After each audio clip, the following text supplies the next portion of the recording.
મેહુલભાઈ Balaji bikes માંથી બોલું. હા બોલો ને. અરે તમારે કેટીએમ લેવું હતું ને હપ્તે? શું હપ્તે? હાલો આવી ગયું, ખાલી 30,000 ના ડાઉન પેમેન્ટમાં. અરે ભાઈ મારે કાંઈ હપ્તે વપ્તે નથી લેવું, મારે કાંઈ ખજાને ખોટ નથી. હા તમારા રોકડાનું બજેટ ક્યાં હતું? તમે જ કહેતા હતા ને હપ્તે લેવું છે. મૂકો ભાઈ. હે? અરે ગજબ નો આયા તો.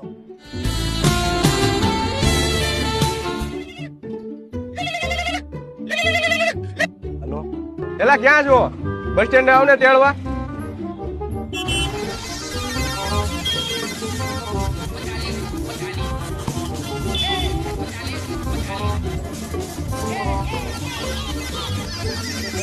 તો 6 મહિને આવવાનો હતો ને.